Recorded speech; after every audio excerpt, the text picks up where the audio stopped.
ஆமேன். கர்த்தருடைய பரிசுத்த நாமத்திற்கு மகிமை உண்டாவதாக. ஆண்டவராகிய இயேசு கிறிஸ்துவின் விலையேற பெற்ற நாமத்தினாலே உங்கள் யாவருக்கும் அன்பின் வாழ்த்துக்கள். ஒரு வசனத்தை தியானிக்கலாம். சங்கீத புஸ்தகம் 34வது அதிகாரத்திலே 10வது வசனம் சொல்கிறது, சிங்கக்குட்டிகள் தாட்சி அடைந்து பட்டினியாயிருக்கும், கர்த்தரை தேடுகிறவளுக்கோ ஒரு நன்மையும் குறைவுபடாது.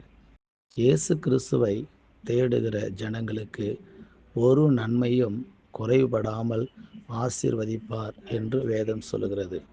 இன்னைக்கு அநேகர் குடும்பத்தில் ஆசீர்வாதங்கள் குறைவுக்கு காரணம் என்ன என்று பார்க்கும்போது, லூக்கா எழுதின சுவிசேஷ புஸ்தகம் 15ஆம் அதிகாரத்திலே 13லிருந்து 15 வரை வாசிக்கும்போது, இளைய குமாரன் தகப்பனை விட்டு பிரிந்து துன்மார்க்கமான வாழ்க்கை வாழ்ந்தது நிமித்தம் அவன் குறைவுபடத் தொடங்கினான் என்று வேதம் சொல்லுகிறது. இன்னைக்கு நம்முடைய வாழ்க்கையில் நம்மளை உண்டாக்கின தெய்வம் இயேசு கிறிஸ்துவை நாம் மறந்து அவரை விட்டு பிரிந்து தன் இஷ்டத்தின்படி வாழ்வதினாலே நம்முடைய வாழ்க்கையில் குறைவுகள் வருகிறது. தொடர்ந்து வெளிப்படுத்தல் 2ஆம் அதிகாரம் 2லிருந்து 4 வரை வாசிக்கும்போது, அங்கே ஆண்டவர் சொல்கிறார், எபேசு சபையின் தூதனுக்கு என்று சொல்லப்பட்டிருக்கிறது.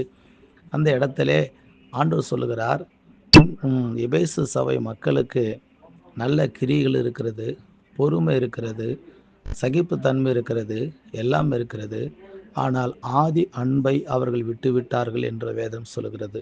இன்னைக்கு கிறிஸ்துவின் மேல் இருக்கிற ஆதி அன்பு நமக்கு குறைந்து போகிறதுனாலே நம்முடைய வாழ்க்கையில் அநேக ஆசீர்வாதங்கள் குறைவாக காணப்படுகிறது.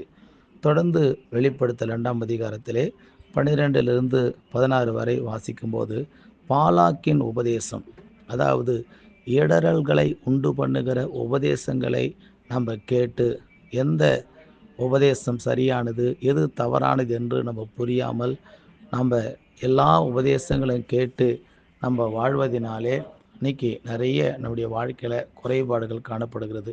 பாலாக்கின் போதனைகளை அங்கே சோத்திரம் அவர்கள் கேட்டபடினாலே அவங்க வாழ்க்கையில் குறைவு வந்ததாக என்று சொல்லப்பட்டிருக்கிறது. பிரியமானவர்களே, நம்முடைய வாழ்க்கையில் இப்படிப்பட்ட தகப்பனை விட்டு பிரிந்து வாழ்கிற வாழ்க்கை, ஆதி மேன்மை இல்லாத ஒரு வாழ்க்கை, சரியான உபதேசத்துக்கு நம்ம கீழ்ப்படிந்து நடக்காத ஒரு வாழ்க்கை வாழும்போது, கிறிஸ்தவர்களாக இருந்தாலும் வாழ்க்கையிலே நிறைய குறைவுகளை சந்திக்கிறார்கள். சரி, அந்த குறைவுகள் மாறுவதற்கு நாம் என்ன செய்ய வேண்டும் என்று சொன்னால், அதே சங்கீத புஸ்தகம் 34வது அதிகாரத்திலே 9வது வசனம் சொல்லுகிறது, கர்த்தருடைய பரிசுத்தவான்களே அவருக்கு பயந்திருங்கள், அவருக்கு பயந்தவர்களுக்கு குறைவில்லை. பிரியமானவர்களே, ஆண்டவராகிய இயேசு கிறிஸ்துவுக்கு நீங்கள் பயந்து அவருடைய அடிச்சுவடிகளை பின்பற்றி அவர் நமக்கு போதித்திருக்கிற அந்த போதனைகளுக்கு கீழ்ப்படிந்து நடக்கும்போது நம்முடைய வாழ்க்கையில் வருகிற எல்லா விதமான குறைவுகளையும் கர்த்தர் மாற்றி நிறைவாய் ஆசீர்வதிப்பாராக. ஆமேன். கர்த்தர் உங்களோடு இருந்து நடத்துவாராக. ஜெபிக்கலாம்.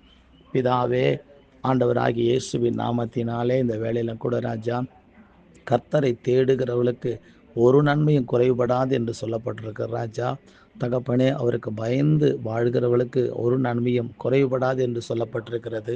இன்னைக்கு பலவிதமான குறைகளோடு, குறைபாடுகளோடு, குறைவான ஆசீர்வாதத்தோடு இருக்கிற ஜனங்களுக்கு நிறைவான ஆசீர்வாதத்தை தருவதற்கு என் தேவனாகிய கர்த்தர் கிருபை செய்யும்படிக்காக கூட ஸ்தோத்தரிக்கிறேன். நம் எல்லாருக்கும் தகப்பனாக இருக்கிற இயேசுவினிடத்தில் திரும்பி அவருடைய அடிச்சுவடைகளை பின்பற்றி அவருடைய நன்மைகளை சுதந்திரித்து கொள்ள கர்த்தர் உதவி செய்யும். கர்த்தருடைய ஆசீர்வாதமே ஐஸ்வர்யத்தை தரும், அதனோடு கூட அவர் வேதனையை கூட்டார் என்று சொல்லப்பட்டிருக்கிறபடி, கர்த்தாவே ஸ்தோத்திரம், உம்முடைய ஆசீர்வாதத்தை நாங்கள் பெற்றுக்கொள்ள உதவி செய்யும். சபையார் யாவரும் பெற்றுக்கொள்ள உதவி செய்யும். ஆசீர்வதி இயேசுவின் நாமத்தில் பிதாவே. ஆமே. God bless you. கர்த்தர் உங்களை ஆசீர்வதிப்பாராக. ஆமே.